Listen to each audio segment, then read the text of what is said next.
আসসালামু আলাইকুম।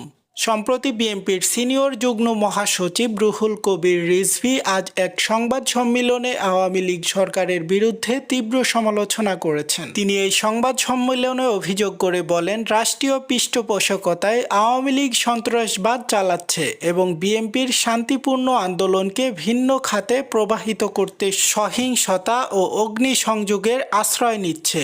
রিজভী আরও উল্লেখ করেন, বিএনপি চলমান শান্তিপূর্ণ সহিংস আন্দোলনে জনগণের সমর্থন দেখে সরকার ভীত ও শঙ্কিত হয়ে পড়েছে। তিনি আরও অভিযোগ করে বলেন, গোটা বাংলাদেশের মানুষ আজ ফ্যাসিবাদীদের নির্মম নিষ্পেষণে একাধারে আতঙ্কিত ও ক্ষুব্ধ।